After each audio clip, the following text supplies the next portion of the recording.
Happy Wednesday, everyone, and thanks for being here. Another beautiful day in the neighborhood. Below average, certainly, temperature-wise, but, pretty much nicely rounded off in all other ways. Kentucky weather, we're either above or below par, one way or the other, hardly ever where we should be for that time of the year. More often than not, let's put it that way.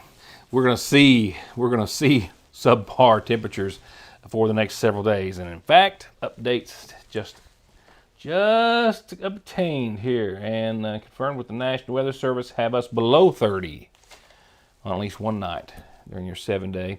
It has come. The time has come, at least for now, to have to start playing musical plants and putting them up if you want to keep them a little longer, because we've got some good frost coming with those temperatures. A lot of sunshine, a few shower chances as well. So before I talk about that towards the latter part of the program, some big news tonight.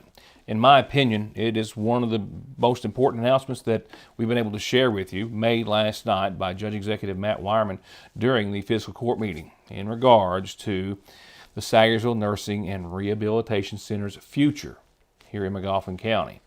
One could have only imagined that it could be in question given the flooding that they have to endure, prepare for, try to avoid.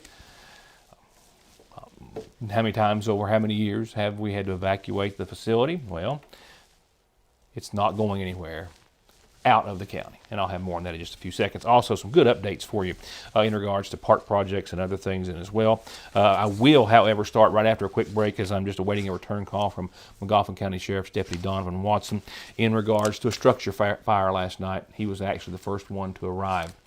And a family, as I understand, of 5, a mother and 4 children, narrowly escaped, completely unscathed, along with their pets.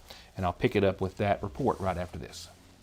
You know what tomorrow is? It's Dipper Day at your Sayersville Lee's Famous Recipe, one of the best of 7 days of the week, where you can get a Dipper meal, big chunks of juicy, crispy white meat, 2 famous homemade sides and a biscuit for just $6.79 plus tax. Dipper Day every Thursday at your Sayersville Lee's Famous Recipe. Youth. Experience. Modern solutions to modern problems. Proven solutions to legal problems. An emerging face in the courtroom. A known presence in the courtroom. Together, we are multifaceted.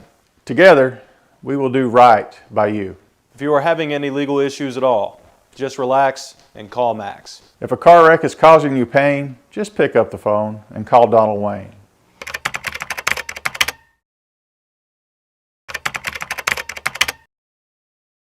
It's just the perfect spot to grab lunch, a snack, something sweet, pick up your meds, or have them brought to you curbside. It's your hometown Good Neighbor Pharmacy that's been proud to serve you and your families for over 100 years. And now on their already incredible menu, fresh baked goods from the Daily Bread. Frazier's Prater Drugstore, 349-3135. Atrial fibrillation is one of the more common rhythms we see. AFib is an arrhythmia of the heart where the top part of the heart is beating erratically and out of sync with the bottom part of the heart. The electrophysiology service is made up of a team of healthcare providers, and that includes an electrophysiology lab where we're able to do procedures to help repair heart rhythm problems. When a patient becomes heart rhythm free, it can really restore their life. ARH, more for Appalachia. I believe in Kentucky. I believe in Kentucky. I believe in small town values. And mom and dad and the things they handed down. I believe some of the best people in the world are farmers. I believe in insurance that protects families, homes, and cars. I believe in always finding a way to do what you love. I am Kentucky. I am Kentucky. I am Kentucky. Welcome to the best sales, the best service, and the best selection in the viewing area and Eastern Kentucky. It's Conley Tire in Staffordsville, where they have big specials on big name brands every month. And as always, brake jobs, oil changes, computer diagnostics, and 6 months no interest. Conley Tire in Staffordsville and conleytire.net. It was about 8:45 last night that local fire departments, that being the Bloomington Fire Department as well as North McGoffin, supporting mutual aid, as well as the Sayersville Fire Department, all responded to a road off of Lick Creek. This was where a structure fire had just reportedly broke out. The initial call coming in to 911 that it also could involve possible entrapment of those inside. But that, I am so glad to report, was not the case, even though this was a total loss for the family. Those three departments, at least, a number of engines, a number of personnel, all responded. This, according to Officer Donovan Watson, after the 911 call came in to alert fire and police and EMS. He says he was the first to arrive, and at that time the house was already fully engulfed.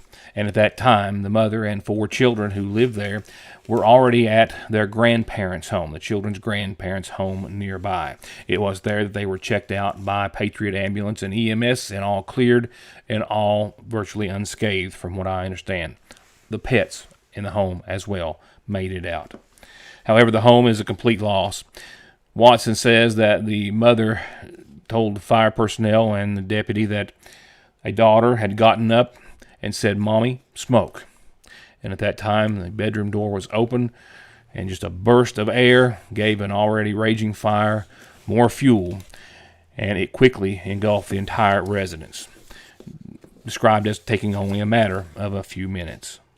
As for how the fire began, that is still yet to be determined. Up next, we'll go to coverage of the McGoffin County Fiscal Court meeting. Now, we're going to cover this big announcement in 2 forms tonight. First, coverage of the meeting, as it included, of course, some other business that we need to report.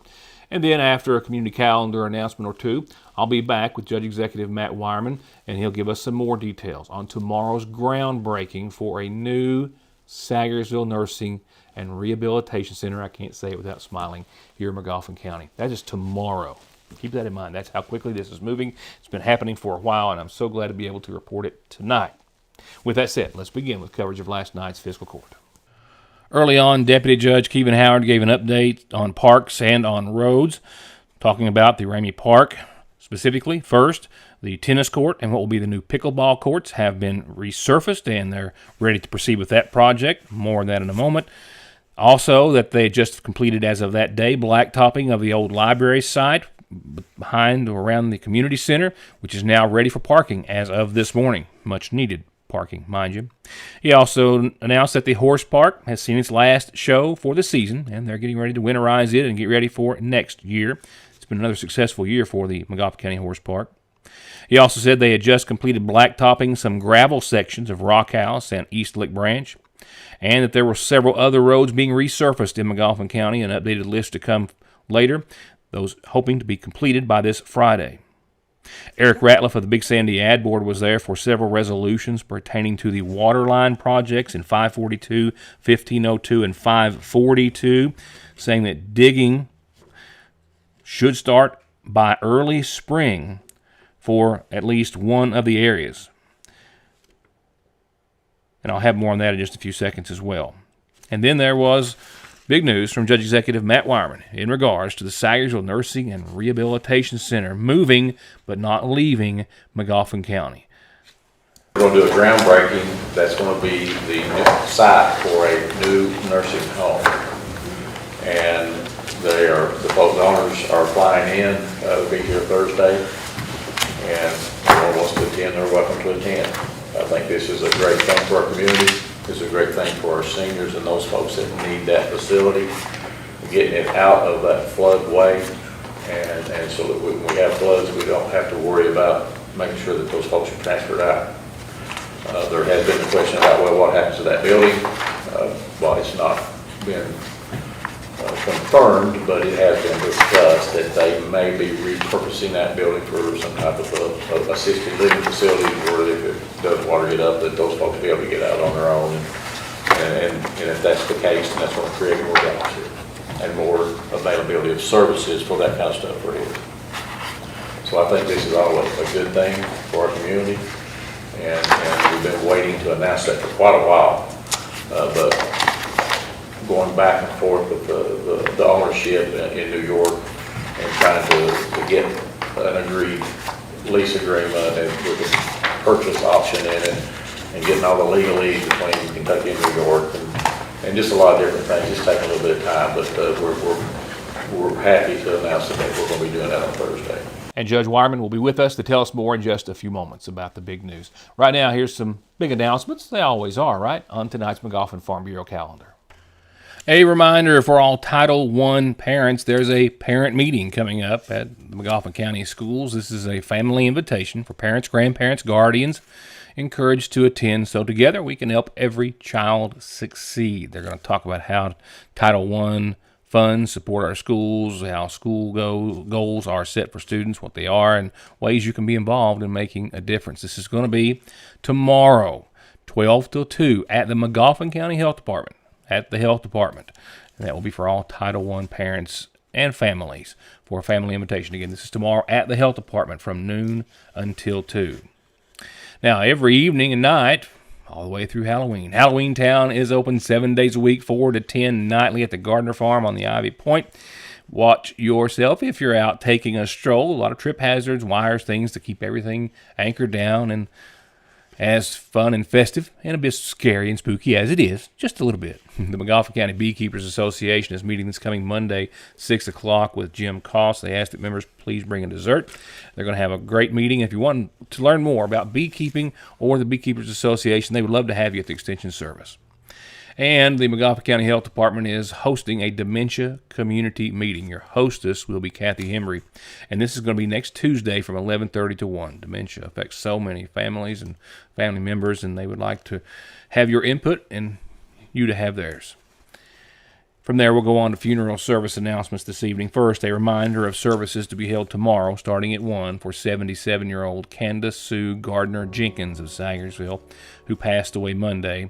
Services starting tomorrow at 1 from the Fritz Church of God, the daughter of the late James and Frances M. Kraft Gardner. Services start tomorrow at 1 for 65-year-old Martha Ellen Sammons of Sagersville, the widow of David Sammons. She passed away Wednesday, survived by her daughter Charlonda Matthews, brother Johnny, sisters Kathy Hall and Katrina Hall. Funeral services for Martha Sammons will start Thursday tomorrow at 1 from the Hall Funeral Home in Martin. Services have now been set for 84-year-old Dora Mae Smith Minix of Sagersville, who passed away Tuesday, the daughter of the late Alan and Ruby Tackett Smith. She survived by her 6 sons, Samuel, Matthew Allen, Gregory Lee, Adam Curtis, Jamie Dwight, Chadwick Neal, and daughters Lydia Colvin, Rebecca Jo Bolin, and Tina Prater, and a host of family and friends. She's preceded in death by her husband Edward and 2 sons and 2 brothers and 3 sisters. Again, services start Friday at 1 from the McGoffin County Funeral Home. Chapel visitation will be Thursday evening after 6. Services for David Nelson Prater, 69, who passed away on September the 17th, are going to be held Sunday beginning at 2, a memorial service in his honor at the McGoffin County Funeral Home. He was preceded in death by his parents, Donna Prater Jr. and Laura Eleanor Arnott, his sister Donna Reddy, and his brother Doug Prater and his aunt Emma Hughes and his uncle Flynn Arnott. He's survived by a host of family and friends. And Albert Big Al Jordan, 80, of Sagersville, passed away today at Sagersville Nursing and Rehab, preceded in death by his wife Janice Sue. Arrangements to be completed and soon announced by the McGoffin County Funeral Home. And lastly, Kimberly Ross Lutz, 62, of Circleville, Ohio, formerly of Sagersville, passed away on Tuesday. Preceded in death by her mother, Clara Jean Pitts Ross. She survived by her brother, Colonel Jeffrey Ross of Hooper, Nebraska, who tell me that Kimberly has requested no services to be held.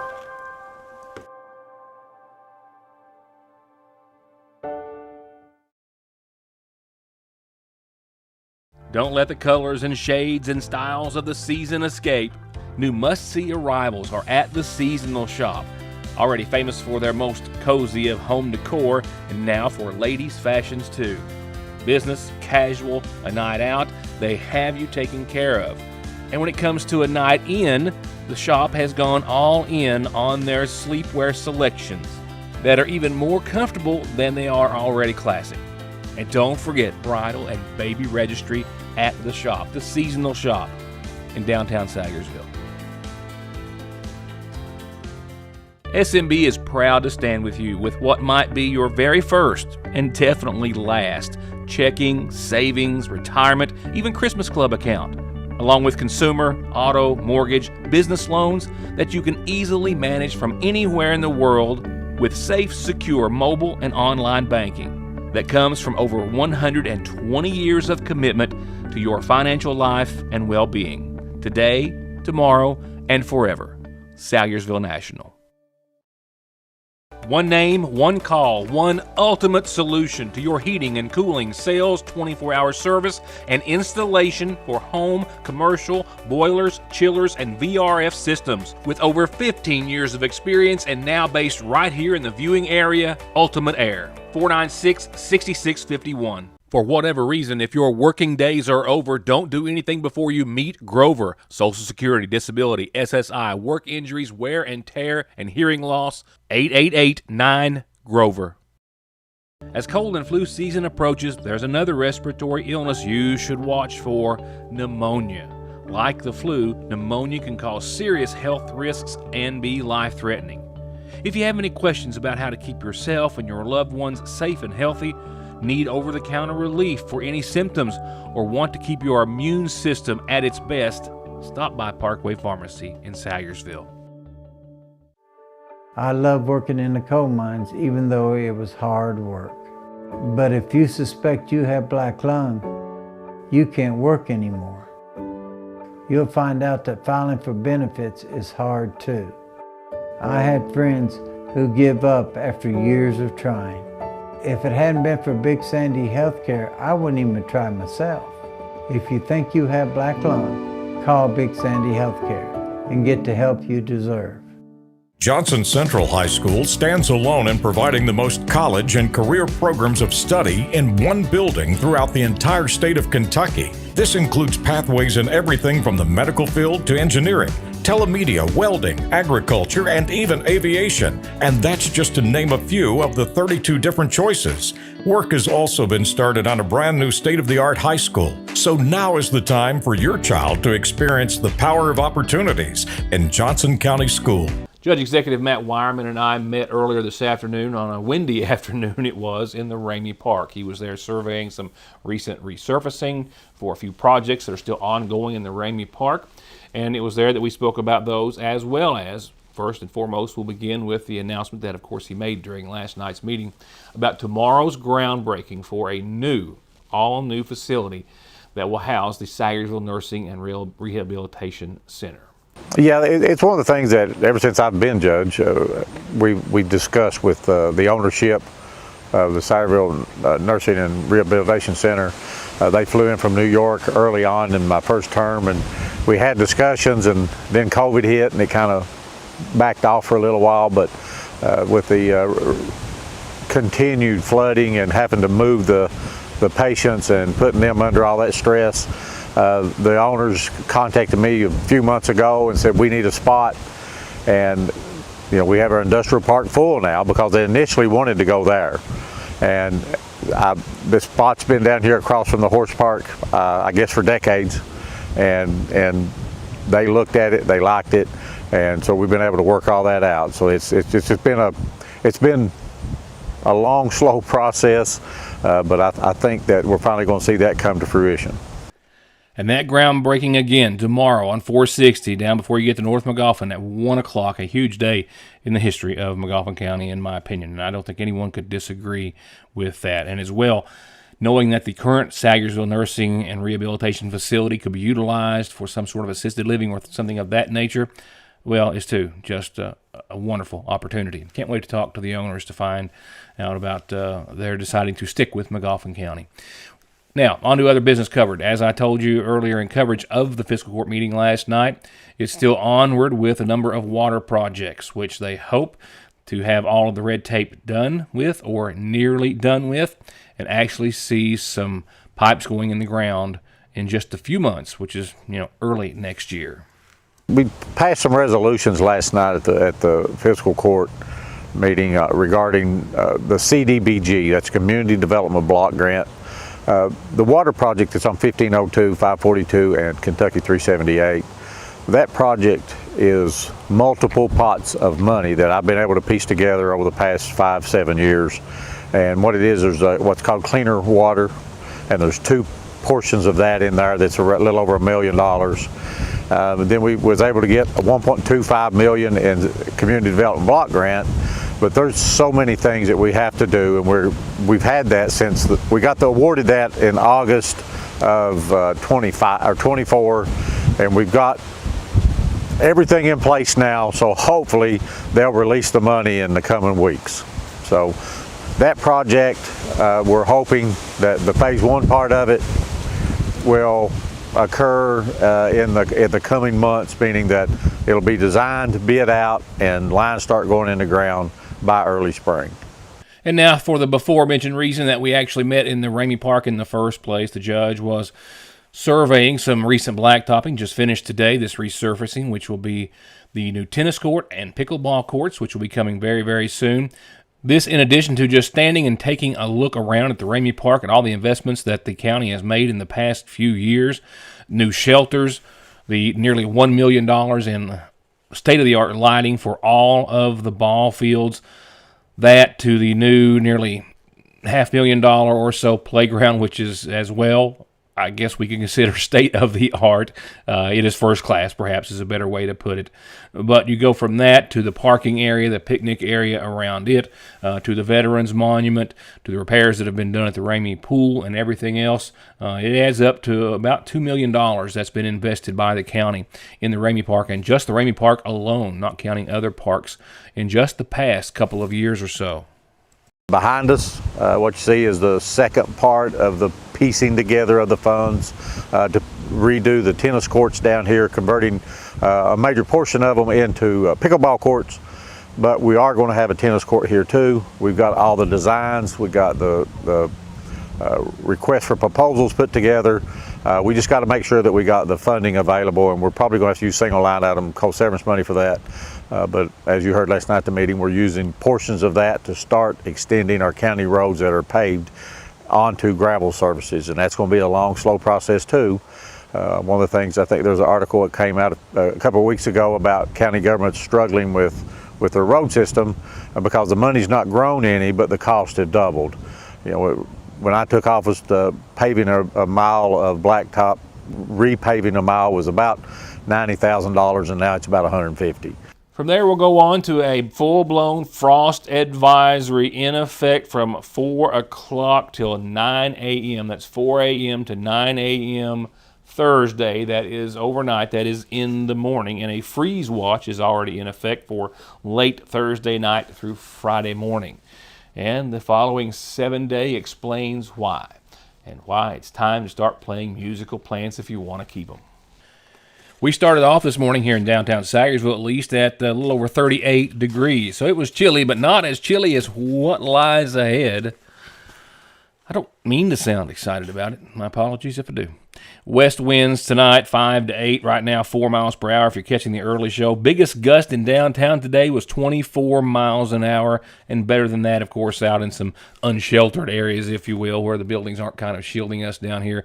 Up at Henry's Hot Dogs, the flags were a-flapping today, and I think they were everywhere else. So with that said, we did hit 65 today. We're right now at 60. We're going to fall pretty quick, and we're going to fall down to right at the freezing mark. That means frost after 4 a.m. or so and in the morning. Tomorrow we will see sunny skies, about 60 degrees after that cool start. And tomorrow night it gets even cooler. Yeah, that is well firmly below the freezing mark tomorrow night. Expected to be around 28. We'll see. So widespread frost with that and into your Friday morning where, well, we hit close to 60 again. Another frosty start to hopefully get to 60. 59 right now, the best guesstimate from the National Weather Service. And still below freezing, but just not quite as below Friday night with a low of 31. And that'll take us into the first half of your weekend where we're still going to be consistently hovering right around the 60-degree neighborhood. Nighttime lows will be above the freezing mark, so some frost early Saturday, then sunny skies, mostly cloudy skies Saturday night. I think we'll be out of the frost for a little while, and then we see, even though temperatures for daytime highs aren't making much of a move, nighttime lows are out of the low in sub-30s to the mid-40s, pretty much consistently. Sunday, 62 for your high, 45, partly sunny, a 30% chance of some showers, which you also are going to have on your Monday, but mostly cloudy skies and around 61 again. Lows right around the mid-40s. Tuesday, 60, 44, partly sunny, a 30% chance of showers. And Wednesday, falling back to the upper 50s and low 40s at night with partly sunny skies and a 40% shot of some showers. That's it. Thank you all for watching. Enjoy the rest of your evening, and I will see you tomorrow.